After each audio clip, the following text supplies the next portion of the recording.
No existen iglesias perfectas.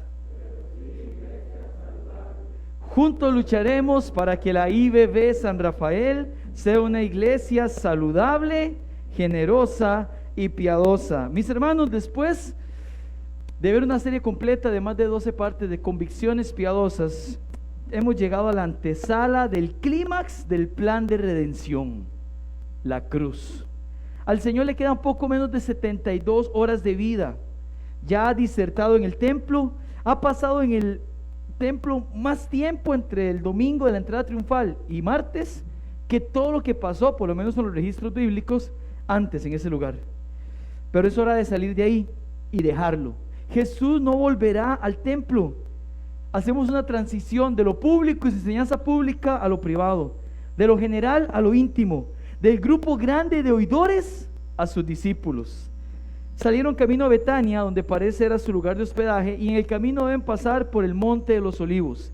Y aquí Jesús pronunciará su último discurso antes de la cruz. De hecho, hermanos, de todas las preguntas que le hacen a Jesús en sus 3 años de ministerio, esta es la respuesta más larga que da Jesús. Solo hay un sermón más largo de Cristo, y está en Mateo 5, el llamado Sermón del Monte. Ahora, el pasaje que iniciamos hoy a estudiar, hermanos, no es para nada sencillo.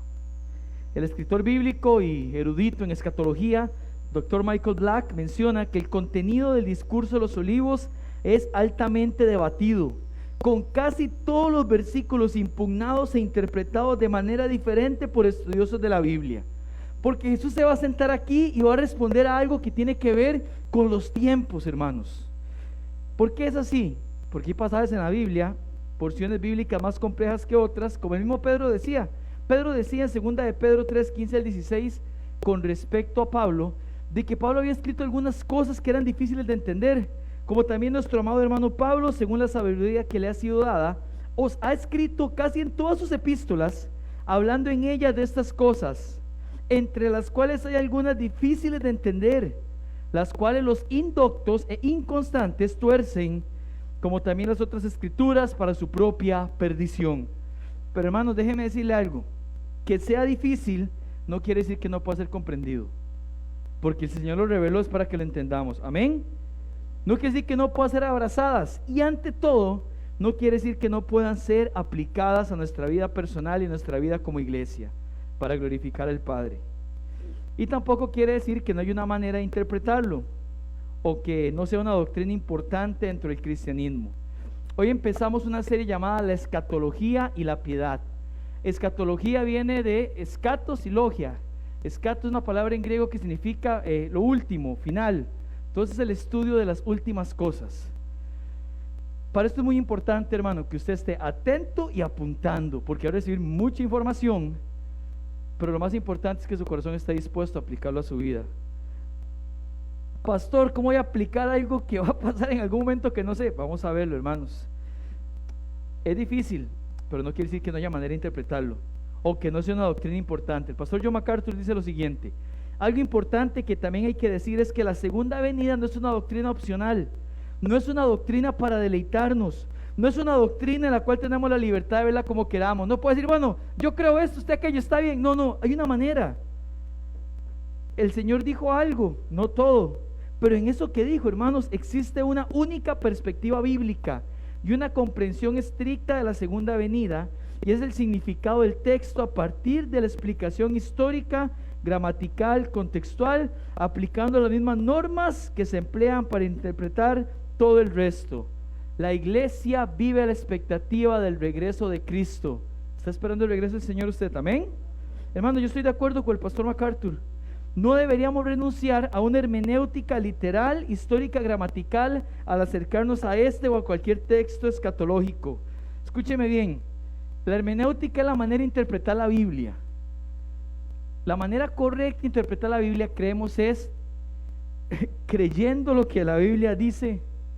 Nosotros creemos que la Biblia dice lo que la Biblia dice, amén, hermanos. No suponemos lo que la Biblia quiso decir, alegorizando su significado, ni espiritualizando algo que a todas luces habla en un contexto material. Pero tal vez lo más importante que yo pueda decir antes de entrar al texto, hermanos, es lo siguiente: este pasaje tiene un enfoque más pastoral que doctrinal. El Señor no andaba buscando que sus discípulos, ni los que recibieron primariamente el texto, ni mucho menos nosotros, los que hemos seguido en el tiempo, estemos con una lupa esperando cualquier acontecimiento para tratar de identificar el futuro. Vio que esta semana salió un Mesías, o que van a nombrar Mesías por ahí, y todo el mundo con la lupa y la primera piedra del templo, la luna roja, la vaca no sé qué.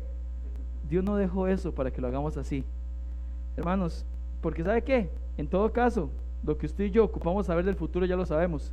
Cristo gana, amén, va a ganar al final y reinará por siempre. Así que si usted que está aquí o que nos está viendo pensó que a partir de hoy vamos a descifrar y vamos a agarrar la Biblia, y si es que la Biblia al revés dice esto, la ponemos un audio al revés, el mensaje oculto, subliminal, no vamos a hacer eso. No, hermanos, Jesús no nos dijo que buscáramos la fecha. El enfoque del Señor era que quitemos nuestra confianza en cualquier cosa que no sea Él y que nos dediquemos a vivir vidas piadosas, siéndole fieles a Él. Con piadosa nos referimos piedad, carácter cristiano. La escatología, hermanos, léalo, está puesto ahí. La escatología no se trata de aferrarme a señales o acontecimientos en el futuro, sino en gozarme en el Señor que ya tiene el control del mismo. Porque yo sé que el futuro es suyo, cantamos nosotros. Si alguno me pregunta, pastor, ¿cuándo vendrá Jesús por su pueblo? ¿Cuándo será el arrebatamiento de la iglesia? Mi respuesta es la respuesta que cualquier predicador serio y responsable tiene que dar: no sé. Entonces, ¿por qué estudiamos escatología? Hermanos, porque el Señor la dejó para mostrarnos que Él sí tiene el control del futuro y que podamos descansar en Él. Mi oración es para que las próximas semanas las enseñanzas de Marcos 13 nos permitan anhelar más al Señor, serle más fiel y con un corazón que anhela su venida. No por el hecho de ver señales cumplidas, no, sino con el deseo genuino de verle a Él manifestado en gloria reinando. ¿Me acompañaría a orar por esto? Oramos. Dios, gracias por cada hermano que está aquí. Le ha traído usted, es usted el que quería que escucharan este mensaje, Señor. Yo oro, Dios, para que usted cuide nuestro corazón, de tal manera, Dios, que no pensemos tanto en la información que obtengamos, que es importante porque usted la dejó, sino, Dios, que veamos cómo esto puede estar aplicado en nuestra vida. Señor, Espíritu Santo, al igual que se lo pedí con los hermanos del primer culto, te pido, Dios, que me permitas compartir con los hermanos el mensaje que creo que usted me ha dado para esta su iglesia en este tiempo. Gracias, Dios, porque nadie está aquí, nadie está conectado a través de esa cámara, en esas redes sociales por casualidad. Usted quiere mostrarnos algo hoy, que estemos atentos. Por Jesús lo pedimos y agradecemos. Amén y amén. Pueden tomar su lugar, mis amados hermanos. El hermano Roberto mencionó algo importante al comienzo. Ojalá usted pueda aprovechar siempre antes del sermón para ir al baño si fuera necesario. Cuando alguien que se levante, el lugar está, todos lo notamos y puede distraernos un poquito. Y quiero decirle algo: ¿por qué llegamos a Marcos 13? Bueno, porque estamos estudiando la Biblia de manera expositiva continua. Este es nuestro mensaje número 82 de Marcos, hermanos. ¿Qué vamos a leer hoy? Estamos en Marcos 13, pero la lectura de hoy será una armonía del relato de los evangelios. ¿Qué es una armonía de los evangelios? La armonía de los evangelios es cuando usted agarra los evangelios y los entrelaza para ver cuál es lo que la Biblia tiene que decir al respecto de un tema. Me gustaría verlo así, ¿saben por qué? Porque esta es la respuesta más amplia que Jesús diera a una pregunta en su encarnación, y porque después del Sermón del Monte, como le dije allá en Mateo 5, este es el discurso más amplio de Jesús. Así que yo quiero que usted pueda seguir la pantalla y pueda ir leyéndolo con su vista, porque vamos a poner a Mateo, a Marcos y a Lucas unidos. Cuando usted lo vea, MT, que va a aparecer ahí en pequeñito, se refiere a que es parte de Mateo, LC de Lucas y MR de Marcos. Entonces, si alguno quisiera esta armonía, que yo lo obtuve del libro Una Vida Perfecta, del pastor MacArthur, que era Armonía de los Evangelios, yo se la puedo facilitar en digital, pero esta es la manera de ver qué es lo que la Biblia dice con respecto a este tema. Sígalo con su vista, por favor, en la pantalla. Voy leyendo. Cuando Jesús salió del templo y se iba, se acercaron los discípulos para mostrarle los edificios del templo y cómo estaba adornado de hermosas piedras y ofrendas votivas. Le dijo uno de sus discípulos: Maestro, mira qué piedras y qué edificios. Jesús le respondió: ¿veis todos estos grandes edificios? De cierto os digo, días vendrán en que no quedará piedra sobre piedra que no sea destruida. Y estando él sentado en el monte de los olivos frente al templo, Pedro, Jacobo, Juan y Andrés, se le acercaron aparte diciendo: Maestro, dinos, ¿cuándo serán estas cosas? ¿Y qué señal habrá cuando todas estas cosas estén para suceder? ¿Y qué señal habrá de tu venida y del fin del siglo? Respondiendo Jesús le dijo: mirad que nadie os engañe, porque vendrán muchos en mi nombre diciendo: yo soy el Cristo, y el tiempo está cerca y a muchos se engañarán. Mas no vayáis en pos de ellos, y oiréis de guerras y rumores de guerras. Mirad que no os turbéis, porque es necesario que todo esto acontezca primero, pero el fin no será inmediatamente. Entonces les dijo: se levantará nación contra nación y reino contra reino, y habrá grandes terremotos y en diferentes lugares hambres y pestilencias, y habrá terror y grandes señales del cielo, y todo esto será el principio de dolores. Pero mirad por vosotros mismos, porque antes de todas estas cosas os echarán mano y os perseguirán, os entregarán los concilios y a las cárceles, y en la sinagoga los azotarán. Entonces os entregarán a tribulación y os matarán, y seréis aborrecidos de todas las gentes por causa de mi nombre, y delante de gobernadores y de reyes os llevarán por causa de mí, y esto será ocasión de dar testimonio. Pero cuando os trajeren para entregaros, no os preocupéis por lo que habéis de decir, ni lo penséis. Proponed en vuestros corazones no pensar antes como habéis de responder en vuestra defensa. Lo que os fuere dado en aquella hora, esto hablad, porque no sois vosotros los que habláis, sino el Espíritu Santo. Amén, qué lindo. Ellos no tienen el Espíritu aún, ¿verdad? Dentro de ellos, importante eso. Porque yo os daré palabra y sabiduría, la cual no podrán resistir ni contradecir todos los que se opongan. Muchos tropezarán entonces y se entregarán unos a otros, y unos a otros se aborrecerán, y el hermano entregará la muerte al hermano, y el padre al hijo, y se levantarán los hijos contra los padres y los matarán. Mas seréis entregados aún por vuestros padres y hermanos y parientes y amigos, y seréis aborrecidos de todos por causa de mi nombre. Pero ni un cabello de vuestra cabeza perecerá. Y muchos falsos profetas se levantarán y engañarán a muchos. Y por haberse multiplicado la maldad, el amor de muchos se enfriará. Mas el que persevere hasta el fin, éste será salvo. Con vuestra paciencia ganaréis vuestras almas, y será predicado este evangelio del reino antes en todo el mundo, para testimonio a todas las naciones, y entonces vendrá el fin. Es la primera vez que el Señor les habla tan claro de lo que viene en el futuro. Recuerda, el Señor le quedan 72 horas de vida máximo, y vea todo lo que les dice. Ahora, ¿cuál es el contexto de esto?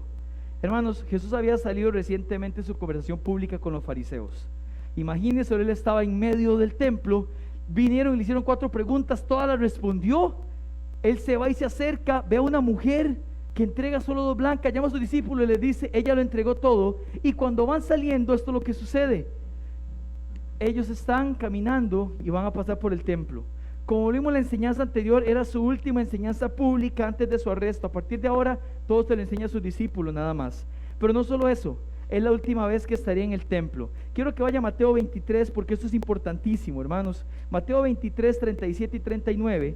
Antes de salir, el Señor expresó un lamento sobre Jerusalén, y quiero que le prestemos atención. Mateo 23, 37 al 39. El Señor dijo, Mateo 23, 37 y 39, Jerusalén, Jerusalén, que matas a los profetas y apedreas a los que te son enviados.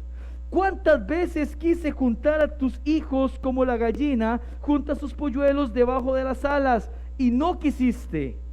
He aquí, vuestra casa os es dejada desierta, porque os digo que desde ahora no me veréis hasta que digáis, bendito el que viene en el nombre del Señor. Imagínense, el Señor va saliendo, y cuando va saliendo dice esto. Hermanos, este lamento es fundamental, porque nos da un contexto de lo que Jesús va a mencionar una vez que haya salido. En el versículo 38, ¿qué es lo que le dice? ¿Puede leer conmigo el versículo 38, por favor? Dice 1, 2 y 3. He aquí vuestra casa. Váyase a Marcos 11, 17, por favor, sin perder Mateo, porque vamos a volver. Vea lo que dice Marcos 11, 17. El Señor, cuando estaba en el templo, ¿cómo se refería al templo? Marcos 11, 17. Marcos 11, 17. Lo leemos, Marcos 11, 17. ¿Me ayudan, por favor? 1, 2 y 3. Y les enseñaba diciendo, ¿no está escrito, mi casa será llamada. Hasta ahí, hasta ahí, hasta ahí. El Señor dice, estando en el templo, cuando llega a purificar el templo, mi casa. Y cuando Él va saliendo, allá en Lucas 23:38, como dice, he aquí, vuestra casa, su casa. El Señor se desmarca del templo en ese momento. Jesús se había desentendido del templo y de la casa de Israel. Con la expresión la casa no se refiere solamente al templo, sino a todos los israelitas, a la ciudad de Jerusalén y obviamente al templo que estaba ahí. ¿Qué quiere decir esto? Que el lugar donde Él había tomado para morar en medio de su pueblo, desde el tabernáculo y luego en el templo, dejaba de ser su casa. A partir de ahí, ese templo ya no habitaba la presencia de Dios, un edificio más construido. Ahora, esto es importante, ¿desechó Dios a Israel para siempre en esa ocasión? No. La respuesta contundente la da Pablo en Romanos 11. Vaya conmigo a Romanos 11, por favor. Algunos dicen, es que aquí Dios desechó a su pueblo. No, dos cosas. Romanos 11, versículo 1. Romanos se escribe aproximadamente en el 58 después de Cristo. Estamos hablando de 25 años después de que Jesús dice esto. Pablo escribe inspirado ¿por quién? Por el Espíritu, por Dios mismo, ¿verdad? Vea lo que está diciendo el Espíritu Santo a través de Pablo en Romanos 11:1. Digo pues, ¿ha desechado Dios a su pueblo? ¿Por qué no dice ha desechado Dios a Israel? Hermanos, Israel no había dejado de ser pueblo de Dios. 25 años después le sigue llamando su pueblo, es su pueblo étnico. ¿Y qué es lo que le dice la respuesta? En ninguna manera. No hay forma que sea así.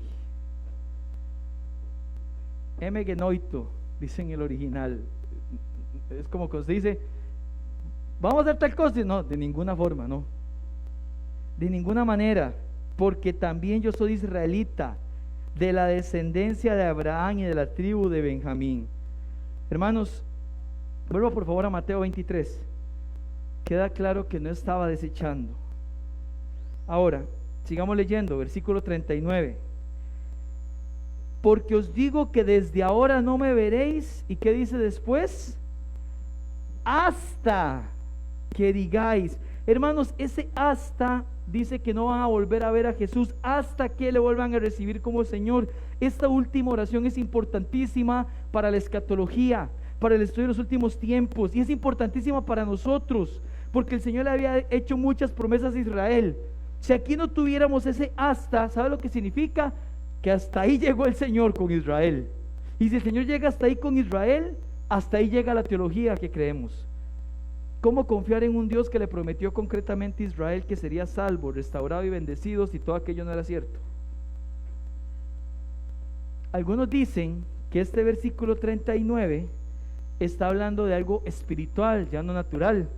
Porque os digo que desde ahora no me veréis hasta que digáis bendito el que viene en el nombre del Señor. Hay una escuela de interpretación que dice lo siguiente: ahí está espiritual, se refiere cuando todo ojo le verá y le va a recibir.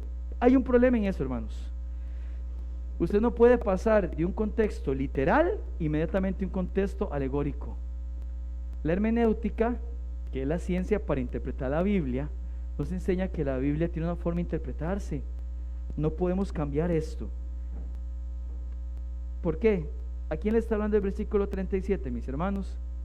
Jerusalén, Jerusalén, que matas a los profetas y apedreas a los que te son enviados. Está hablando de Israel étnico, ¿verdad? Era lo que hacía. 38, vuestra casa, la casa de Israel, fue desierta. 39, no, ahora le habla espiritual. No funciona así la Biblia. Le está diciendo Israel, el Señor se va hasta que, mis hermanos, no podemos renunciar a un tipo de interpretación. Dice, pastor, ¿por qué me enseña esto y me dice esto? Porque usted se va a encontrar con esto cuando usted estudie escatología. Va a haber gente que va a dar interpretaciones diferentes. En palabras del doctor Josías Grauman, dice Josías Grauman, colocar un sentido adicional en el texto del Antiguo Testamento normalmente se debe al desconocimiento del contexto histórico, literario y gramatical en que éste se desarrolló. en un sentido el problema de desconocer, por no decir menospreciar el Antiguo Testamento, ha impactado la correcta interpretación del Nuevo Testamento. Jesús no hizo esto.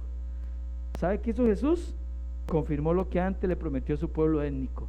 ¿Sabe por qué Jesús dijo hasta que digáis bendito el que viene en el nombre del Señor? Jeremías 23, 5 y 6, puede verlo en la pantalla. He aquí que vienen días, dice Jehová, en que levantaré a David renuevo justo y reinará como rey, el cual será dichoso y hará juicio y justicia en la tierra. En sus días será salvo Judá, el reino del sur, e Israel, el reino del norte, habitará confiado. Está hablando de algo étnico. Y este será su nombre con el cual llamarán Jehová justicia nuestra. Zacarías 12:10, y derramaré sobre la casa de David y sobre los moradores de Jerusalén espíritu de gracia y de oración, y mirarán a mí, a quien traspasaron, y llorarán como se llora por hijo unigénito, afligiéndose por él como quien se aflige por el primogénito. Zacarías 12:10, y sigue diciendo en Zacarías 13:1, después de unos cuantos pasajes: en aquel tiempo habrá un manantial abierto para la casa de David. Pero la casa de David es Jesús espiritual, sigamos, y para los habitantes de Jerusalén. Más claro no puede ser, para la purificación del pecado y de la inmundicia. Pero hermanos, Cristo no solamente se apoya en el Antiguo Testamento, algo veterotestamentario, también va a lo que el Espíritu Santo dijo en el Nuevo Testamento. Romanos 11, 25 y 26. Leímos Romanos 11:1, que decía: ¿ha desechado Dios a su pueblo? En ninguna manera. Sigue el argumento de Pablo y llegamos a esto: porque no quiero, hermanos, que ignoréis este misterio, para que no seáis arrogantes en cuanto a vosotros mismos, que ha acontecido Israel endurecimiento en parte, hasta que haya entrado la plenitud de los gentiles. Quiere decir que hay un Israel y que hay una plenitud de los gentiles. Gentil es todo aquel que no sea judío, como usted y como yo, ¿verdad? Dice: y luego todo Israel será salvo. Si la plenitud de los gentiles incluyera a Israel, ¿para qué hacer la separación? Como está escrito, el Espíritu Santo citando el Antiguo Testamento: vendrá de Sión el libertador, que apartará de Jacob la impiedad, y este será mi pacto con ellos, cuando yo quite sus pecados. Hermano, no existe motivo alguno para venir al Nuevo Testamento, para una interpretación diferente al Antiguo Testamento, a menos que sea por un motivo de interés propio. Ahora, ¿por qué hay gente entonces que dice que todo lo de Israel se pasó a la iglesia y que ahora todo es espiritual, todas las promesas de Israel? Bueno, hermanos, tiene sus raíces en la escuela de interpretación alejandrina del primer siglo. Entre sus defensores está Orígenes, que después derivó en la interpretación romana, que asumió que uno podía y que siempre había, se llamaba sensus plenior. Decía esto: es que lo que dice la Biblia no es lo que dice la Biblia, tiene que ver algo más profundo. ¿Quién puede entender lo que es más profundo? Aquellos que son estudiados. Por eso la Biblia se le quitó a la gente durante tantos años en el movimiento católico romano, y decían: solo el que está adelante tiene suficiente conocimiento para interpretarla, y la interpretará a su manera. ¿Ven cómo todo está unido? Sensus plenior. Cuando quieran estudiar un poquito hablamos de eso, pero no quiero desviarme. Ahora, ¿por qué es importante todo este contexto, pastor? ¿Por qué esto a coalición ahorita? Bueno, hermanos, por lo siguiente: lo que vamos a estudiar ahorita tiene una fuerte carga de contexto judío. Los judíos no nos veían a nosotros en el plan de Dios. Ellos confiaban en Dios, ya habían creído en Jesús, pero todo su pensamiento pasaba por el templo. Jesús los va a desmarcar del templo, les hará ver que aquello no es más que un edificio, y les mostrará las cosas que sucederán en el marco futuro. Un día Israel, hermanos, recibirá al Señor otra vez. Van a decir: bendito el que viene en el nombre del Señor, amén. Gozarán de todo lo que Él les ha prometido, pero en este momento Israel quedaba desierto. Punto número 1, la realidad que debe ser aceptada. Versículo 1, Marcos 13. Saliendo Jesús del templo, le dijo uno de sus discípulos: maestro, mira qué piedras y qué edificios. Hermanos, los discípulos estaban asombrados por el templo. Llevaban en ese momento varias décadas construyéndose, desde el 19 antes de Cristo. Para ese momento estamos en el 33, más de 50 años construyéndose. Es más, la construcción del templo termina allá 67 y en el 70 lo destruyen. Quiere decir, si comenzaron en el 19 y llegamos casi al 70, ¿cuántos años duró construyéndose?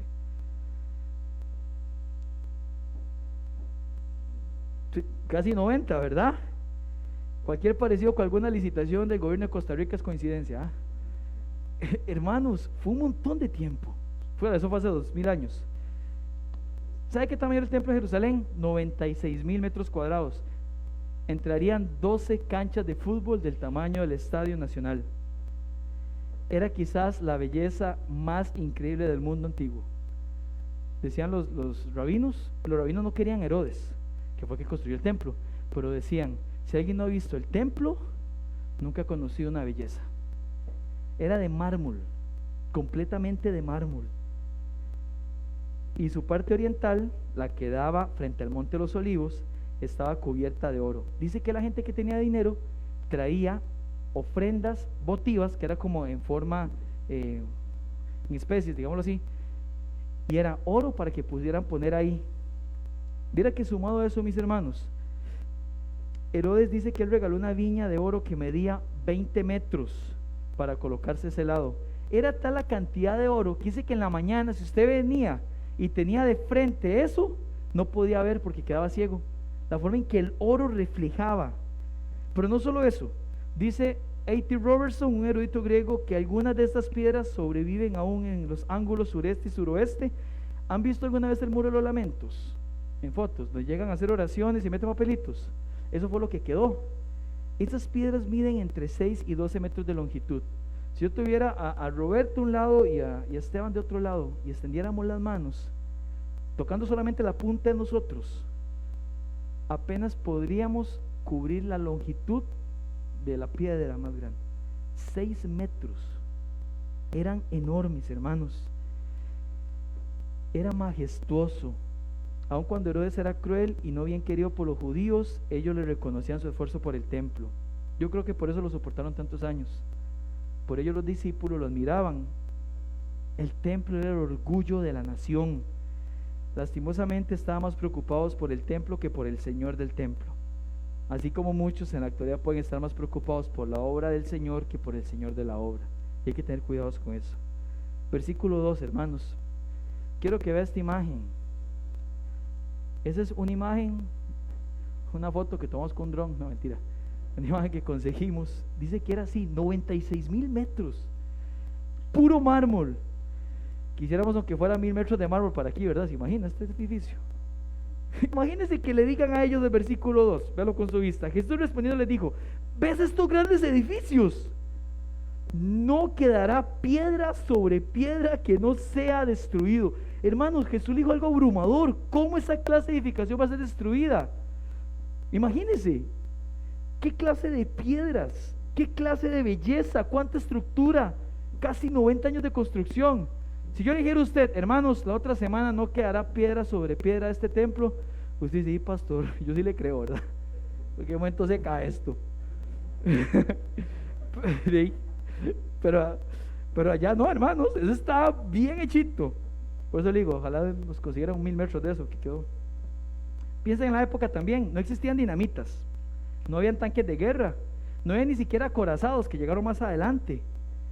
Y Jesús le dice, no quedará piedra sobre piedra que no sea derribada. Y como no hay nada en la Biblia escrito por casualidad, yo quiero que veamos en Lucas, un par de días antes, en la entrada triunfal, Lucas 19, 39 y 40. En Lucas 19, 39 y 40, está entrando la gente, está la multitud diciendo, bendito, sana el Hijo de David.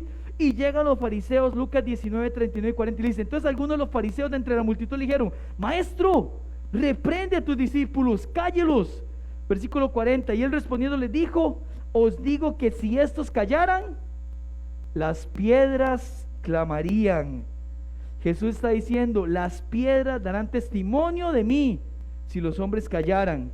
Y continúa el Señor diciendo, versículo 41, y cuando llegó cerca de la ciudad, al verla lloró sobre ella diciendo, oh, si también tú conocieses a lo menos en este tu día lo que es para tu paz, mas ahora está encubierto de tus ojos, porque vendrán días sobre ti cuando tus enemigos te rodearán con vallado y te sitiarán, y por todas partes se estrecharán y te derribarán a tierra y a tus hijos dentro de ti, y no dejarán en ti piedra sobre piedra, por cuanto no conociste el tiempo de tu visitación. Jesús les acaba de decir, si los hombres se callan, las piedras hablan. Esas piedras derribadas en el año 70 estaban hablando de que lo que Jesús dijo se cumplió. Amén, hermanos. ¿Lo creen? Amén, ¿sí? Daban testimonio de la soberanía de Dios. No iba a quedar piedra sobre piedra. Y Jesús dijo, si mis discípulos se callan, porque los mataron, ¿verdad? Las piedras les hablarían. Mira, lo que él dijo fue cierto. Qué tremendo, hermanos. Versículo 3. El Señor se sentó en el monte. Quiero que vean cómo se veía el monte puesto desde donde ellos se sentaron. Esa sí es más reciente. ¿Usted sabe que este templo tuvieron que meterle tierra por debajo para que se pudiera sostener completo? Era tan amplio que el monte sobre el que estaba, no, tuvieron que reforzarlo. Todo eso que usted veía ahí, bueno, yo no sé, estaba lleno de oro. Se sientan desde ahí, por eso es que lo hacen el atardecer. Están viendo el templo y le dijo el Señor, no va a quedar nada ahí. Voy a usar otra vez la armonía para ver las preguntas que le hicieron. Igual, en la pantalla está. Y estando él sentado en el monte de los olivos, dice Mateo, dice Marcos, frente al templo, Pedro, Jacobo, Juan y Andrés, Mateo se le acercaron diciendo, Lucas, maestro, Mateo, dinos, ¿cuándo serán estas cosas? Pregunta 1. Marcos, ¿y qué señal habrá cuando estas cosas estén para suceder?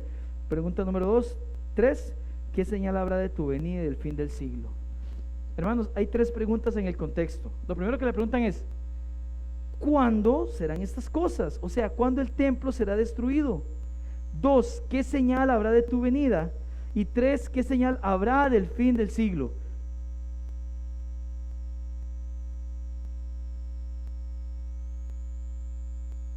Tres preguntas que le hicieron a él. Ahora, ellos asociaron directamente, ¿por qué ese Señor les dice que van a derribar el templo? Hablan de la venida del Señor y del fin del siglo, o sea, el fin de la era, que se iba a acabar el mundo. Hermanos, en el pensamiento judío, el Mesías venía a sentarse en el trono de David, retomar el reinado, y a partir de ahí Israel gobernaría y mandaría sobre todo el mundo. Ellos no veían nunca la segunda venida de Cristo. Aquí están preguntando, diciendo, ¿y cuándo se va a manifestar usted entonces?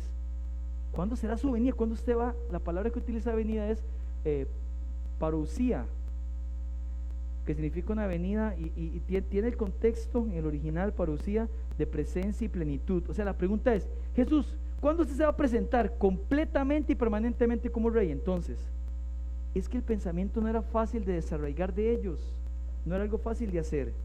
Aún después de su resurrección y antes de su ascensión, los discípulos lo seguían preguntando. Vea lo que es, ellos ven que Jesús llega, muere, resucita, está 40 días y vaya conmigo a Hechos 1:5. Lo que quiero es que vea lo arraigado que estaba en su mente esto, por eso le preguntaron eso. Hechos 1:5. Bueno, 1:6. Entonces los que se habían reunido le preguntaron diciendo, Hechos 1:6, ¿qué fue lo que le preguntaron diciendo? Señor, ¿restaurarás el reino de Israel en este tiempo? Era como para hacerles, ¿verdad? Ellos seguían pensando que el Señor iba a restaurar el templo en ese momento.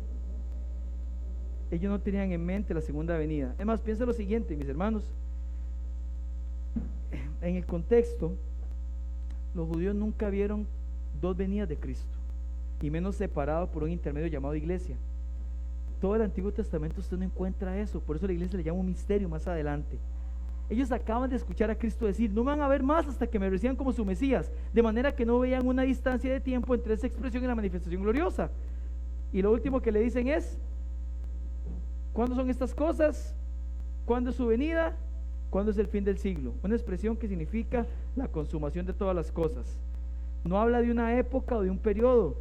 Es el fin del sistema actual y la instauración de un reinado justo por parte del Mesías esperado. Quiero darle una referencia para que usted entienda esa expresión fin de siglo. Mateo 28:20, usted se sabe la gran comisión, a lo mejor dice por final, y yo estaré con vosotros todos los días, ¿hasta cuándo? Esta expresión, el fin del mundo, es exactamente igual en el original que esta expresión aquí del fin del siglo. O sea, la mente es, yo estaré con ustedes hasta que todo se acabe. Ellos dicen, ¿y cuándo es que todo se va a acabar? Claro, si esto se destruye, a veces porque el Mesías ya se pone reina de alguna manera. ¿Qué pasa, Jesús? Lo importante, hermanos, entonces no es cuándo sea el fin, y esto es para nosotros. Lo importante es que sea cuando sea, el Señor estará con nosotros. Ahora, de antemano digo esto, El único de los evangelios que responde a la destrucción del templo fue Lucas. Marcos parece como que lo obvia a Jesús. Jesús se dedica a hablar de las últimas cosas. ¿Por qué? Les doy una posibilidad. Marcos le escribe su evangelio a romanos, gentiles que están en Roma, tal vez no tienen el contexto judío. Y a lo mejor ocupaba una explicación como la que vamos viendo nosotros, y él iba a enviar una carta. No era necesario tal vez ver estas cosas. Pero la respuesta de Marcos se centra en los acontecimientos que rodearon el contexto de aquel momento, como el actual y el futuro. ¿Dónde está la respuesta? Está vista en cuándo el templo va a quedar destruido y cuándo se van a acabar las cosas. Hermanos, el templo de Jerusalén fue destruido en el año 70, pero no todo lo que Jesús dijo ahí era para el año 70. Dice William Hendricks, un comentarista: Jesús no se limita de modo alguno a los acontecimientos que habían de ocurrir alrededor del año 70. Su mirada profética escudriña los siglos venideros y claramente incluye su propia y gloriosa parousia, segunda venida, entre las cosas predichas. Ese es un debate, una vez más. Hay gente que dice, todo se cumplió en el 70. Sus nombres son preteristas. Son las personas que creen que todo lo que la Biblia dice ya es historia, que todo se cumplió alrededor del 70. Hay otro grupo que se llaman futuristas. Nada se ha cumplido, todo se va a cumplir en el futuro. Y hay un tercer grupo que es una combinación de ambos. Entienden que hay cosas que se cumplieron en el 70, pero que hay un cumplimiento futuro. Y esa última es nuestra posición, iglesia. El doctor Black lo dice de esta manera: creemos que el énfasis como un todo está en el cumplimiento futuro, con la excepción de Lucas 21, del 12 al 24, que tuvo su cumplimiento en el primer siglo. Vamos a verlo más adelante. Así que, aquí, piénselo, imagínelo, en el monte, el templo al frente, el Señor sentado con ellos, diciéndoles, no va a quedar piedra sobre piedra. Ellos diciéndoles, Señor, ¿cuándo va a pasar eso? ¿Cuándo va a ser su venida? ¿Cuándo se va a acabar todo? Recuerde lo mencionado al principio. Este pasaje tiene un enfoque más pastoral que doctrinal. No quiero que se llene información, aunque ha recibido mucha, sino que se guíe la piedad. Hermanos, a este punto yo quiero que nos detengamos. Estamos a la mitad del sermón, pero vamos a hacer una pausa. Yo quisiera que reflexionemos en 2 puntos. La otra semana veremos lo que continúa, si el Señor nos da vida, pero quiero que en este momento reflexionemos en 2 puntos para aplicar a su vida y a la mía, porque no nos sirve nada conocer esto si no llevamos la aplicación. 2 puntos. Primero, hermanos, cuide mucho su corazón de aferrarse a algo fuera del Señor. Cuide mucho su corazón de aferrarse a algo fuera del Señor. ¿Sabe cuál era la confianza del pueblo judío? Su máximo orgullo, el anhelo de su corazón, ese templo. Cada año viajaban ahí a celebrar las fiestas. Una fuente de las que estudiamos para esta predicación dice que cuando había la Pascua podían haber hasta 250,000 personas dentro del templo. Estamos hablando de casi 3 personas por metro cuadrado. Imagínense la cantidad de gente. Un claustrofóbico no sobrevive ahí. Pero ¿sabe qué era lo más increíble? Para algunos incluso era más importante el templo que el Dios del templo. Hermano, hermana, persona que nos está viendo, cuídese, por favor, cuídese de vivir más aferrado a algo o a alguien que a su Señor. Muchos son los que viven más aferrados a algún bien, alguna casa, algún carro, que al Señor. Y al final del día, al perder algo de esto, su corazón colapsa y el enemigo y la propia concupiscencia nos hace culpar a alguien. Y comúnmente la gente que ha puesto su confianza y se ha aferrado a algo o a alguien y pierden ese algo, pierden ese alguien, ¿a quién le echan la culpa? ¿Verdad que sí? A Dios casi siempre. Buscamos a quién culpar. El problema es que estamos más aferrados a eso que aferrados al Señor. Permítame decirle algo: nada en nuestra vida debería competir con Dios, porque Dios no tiene competencia. Amén, hermanos. Nada en nuestra vida debería compararse con Dios, porque Dios no tiene comparación. Cuídese, por favor, de aferrarse más a su cónyuge que al Señor. Yo amo a mi esposa. ¿Usted ama a su esposa, caballero? Amén. Don Roberto y don Manuel aman a la esposa. Amén, hermanos. Ahora sí, ¿verdad? Hermanos, voy con las hermanas. Hermanas, ustedes aman a su esposo, amén. El próximo sábado a las 7 tengo reunión de matrimonios, ¿está bien? Los espero aquí, próximo sábado a las 7 de la noche, no es broma. Vamos a hablar cómo amar a mi cónyuge, ¿no? Hermanos, yo sé que ustedes se aman. Por favor, díganme, amén, hermanos. Qué dicha, gloria a Dios. Pero le digo una cosa, su esposa, su esposo no es Dios. Y si vivimos más aferrados a nuestro cónyuge que el Señor, hay un problema grave, porque un día nuestro cónyuge nos puede faltar y nuestra vida entraría en un desánimo tremendo y profundo. Algunas personas yo he conocido que pierden un ser querido y caen en episodios de desánimo muy fuertes.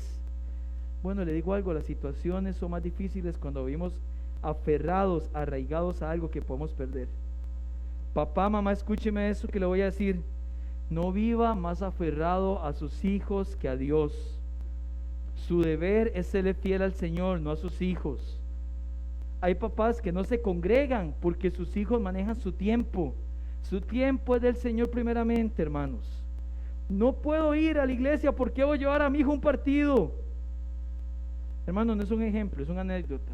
Conocí a alguien que llevaba a su hijo a partidos para apoyarlo, porque si no lo apoyo se va a perder el todo. ¿Sabe qué pasó? Sus hijos, lejos de enderezarse, se mantuvieron lejos del Señor. Responsabilidad propia de la persona, 100%. Beneplácito de papá y mamá, 100% también. Si usted vive aferrado al Señor, en su casa el lema tiene que decir: pero yo y mi casa serviremos al Señor. Y si se presenta alguna situación contraproducente en empleo, en bienes materiales, en familia, como usted está aferrado a Dios, ¿sabe qué va a pasar? Usted va a decir: gracias, Señor, y va a descansar en la providencia divina. Recuerde que la providencia de Dios es que Él guía, gobierna y sustenta todo lo que sucede. Aférrese al Señor. No comete el error de ellos de aferrarse a algo que se podía perder. Punto número 2. Me gusta mucho porque Dios es tan bueno. El hermano Quique, director del Ministerio de Música, y yo revisamos siempre las canciones antes de iniciar el mes. Y yo las veo, lo que veo es que sean bíblicas, ninguna herejía, no, mentira. Y que todas, pero Dios permitió que cantáramos dos verdades. Cantamos que hay que vivir aferrados al Señor antes del mensaje. Y el otro que cantamos fue: todas las promesas del Señor Jesús son apoyo poderoso en mi fe. Número 2, hermanos, que usted pueda aplicar esto. Si el Señor lo ha dicho, lo va a cumplir, amén. Lo impresionante de la profecía del Señor es que se cumplió tal y como el Señor lo señaló. Dice Fabio Josefo, el historiador, en su libro Las guerras de los judíos. Le invito a leerlo si quisiera. Desde esta semana yo lo encontré. ¿Cómo se llama esto? Se me fue el nombre. Público. Tiene una forma de decirse. Dominio público, gracias. Es de dominio público. Usted lo puede descargar y lo puede leer completamente. Dice Fabio Josefo que fue de los judíos que tuvo amistad con Tito, y por eso él no muere y puede escribir toda la guerra de los judíos. ¿Qué decía Tito, hijo del emperador Vespasiano? Estoy para ir un poco más atrás. Esto lo vemos la otra semana, pero lo voy a adelantar. No voy a decir que es un chisme porque hoy en la mañana que era un chisme se fue la luz. Sí, en serio, no es broma. En serio, en la mañana se fue la luz. Roma dominaba. Roma tenía emperadores. Tuvo a Nerón. Nerón fue un loco. Nerón mató a su mamá, imagínense, una cosa tremenda. Nerón incendió Roma y le echó la culpa a los cristianos, por cierto. Nerón muere en el 68. Él fue el último de la dinastía de Julio y de Claudia. Era el último Julio César. ¿Ha escuchado que se le llamaba el César? Date al César lo que es del César. Era parte de toda la dinastía. Cuando él muere, se viene un año muy difícil en Roma, porque tuvieron hasta 4 emperadores en un año. Los judíos dicen: este es el momento para rebelarnos contra Roma. Hacen la gran revuelta judía y se unen. En ese momento estaba Vespasiano, que nombre, apenas para un hijo. Vespasiano era el emperador y manda a su hijo Tito como general de parte de Roma. Ellos llegan y sitúan todo lo que es Jerusalén, la sitúan. Y dice Fabio Josefo que Tito no tenía la intención de quemar ni destruir el templo. El templo quedó completamente destruido, pero no era la intención que tenían los romanos. Fueron a acabar con la gran revuelta judía. Murieron más de 1 millón de judíos. Y le digo algo, vieran que dice la historia que murieron más de 1 millón de judíos, pero pocos cristianos. ¿Saben por qué? Porque los cristianos atendieron la profecía que vamos a ver la otra semana. Cuando esto suceda, huyan a los montes, y lo hicieron. Es que cuando obedecemos la palabra de Dios tenemos garantías, pero ese no es el punto. El punto es que Tito no quería destruir el templo. Pero ¿sabe quién sí tenía pensado destruir el templo? Dios. Y el templo fue destruido. Amén, hermanos. Lo que Él ha dicho lo cumplirá. Ahora, esto aplica para castigo, sí, pero también para su bendición.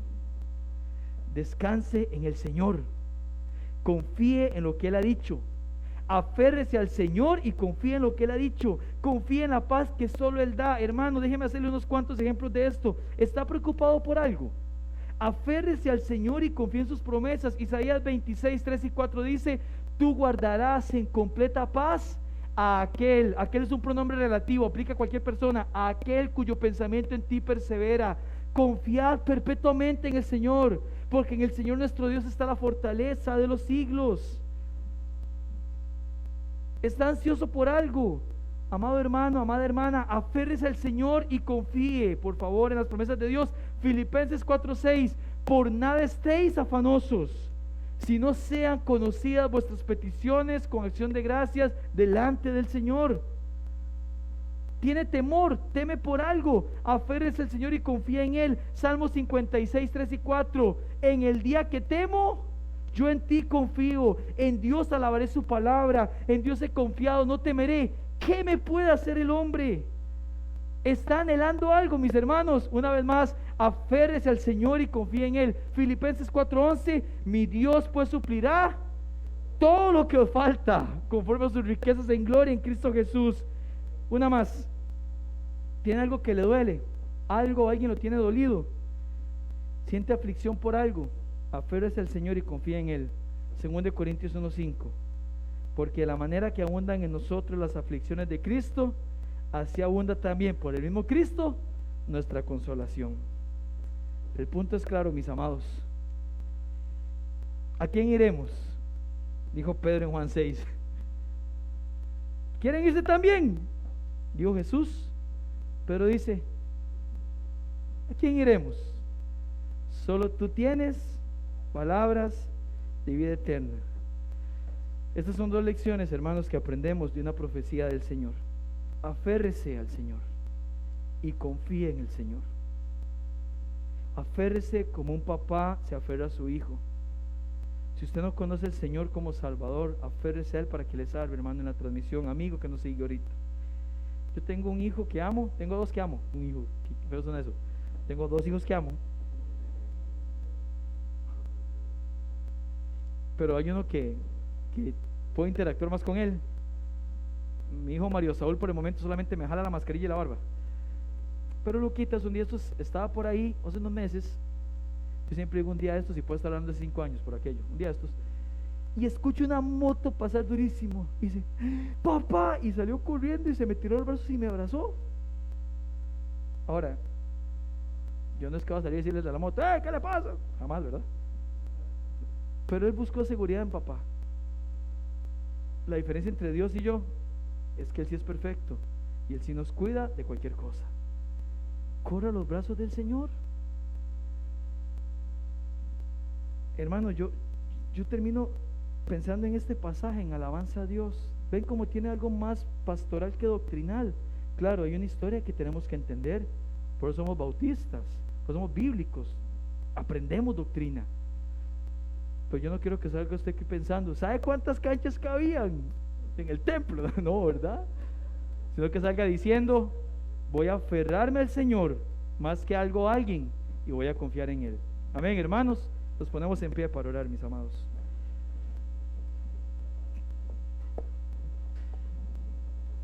Con su cabeza inclinada, sus ojos cerrados, vamos a tener un tiempo para meditar en el Señor. Regálenme un tiempito, hermanos presentes, hermanos de la transmisión, siempre lo menciono. Si alguien nos está viendo en vivo o en grabación, quiere escribirnos, ahí aparece el número para que usted nos pueda escribir, por favor. Si ocupa consejería, ocupa que alguien le hable acerca de la salvación, por favor, llámenos. Un día esto se va a acabar, todo esto. Lo que pasa es que no solo hay una escatología general, hay una personal. ya tiene que ver con el último día de su vida. Y nadie sabe cuándo va a ser. Nuestro anhelo es que usted esté seguro. El día que le toque partir, sea hoy o sea dentro de muchos años, o ya sea que el Señor venga por su iglesia y por sus hijos, que usted esté seguro. Por favor, búsquenos. No viva sin aferrarse al Señor para que sea su Señor y Salvador. Pero también quiero hablarle a todos los creyentes que nos ven o que están aquí. Hermano amado, hermana amada, Jesús sabe que hay en tu corazón, y Jesús sabe si algo te tiene con aflicción, con dolor, si algo te tiene preocupado, ansioso, si hay algo que sentís que no puedes seguir adelante.